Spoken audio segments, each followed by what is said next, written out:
7-sinfda bo'la turib shaharda xalqaro Qizil Xoch Qizil yarim oy jamiyatini, demak, yoshlar harakatini sardori bo'lganman.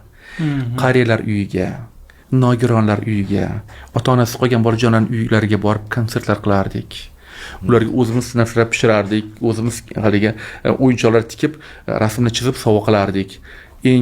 Hozir men eslab ketdim, juda bir og'ir bo'lgan menga bu narsa. Qariyalar uyiga borib qo'ygandik.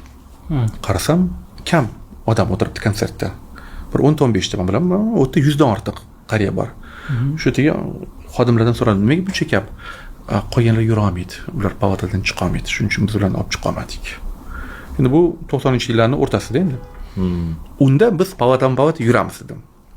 Va shunda bir pavotga kirsam, bir yosh ulug' onaxon yotibdilar.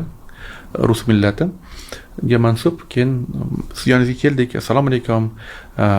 Biz sizga mana o'zimiz chizgan rasm va men o'zim tikkan bir sichqoncha bor edi, qing'ir qiyshiq. Endi qanaqa ham sichqoncha tikardim. Shunaqa bir kichkina bir suvenir o'yinchoq olib keldik desam, ming rahmat sizga, bilasizmi dedi. Men yolg'iz qolganman-da dedi. Va har kuni kechqurun qurbaqa chiqadi dedi. U pastdan qurbaqa chiqadi dedi. Men o'sha qurbaqa bilan gaplashaman dedi. Mazza qilib gaplashaman. Lekin bir haftadan beri shu qurbaqa chiqmayapti. Shuning men yolg'izlanib qoldim. Endi mana shu sichqoncham bor. Shu bilan endi gaplashaman. Men hali Sovet ittifoqida Qizil Xoch Qizlar jamiyatiga 1 so'mdan topshiringlar xayriyaga degan paytda hech kim topshirmasa-da men topshirardim. Yaxshi ham topshirgan ekanman. Bugun hammasi oshig'i bilan qaytdi. Mana shunday tajriba bo'lgan.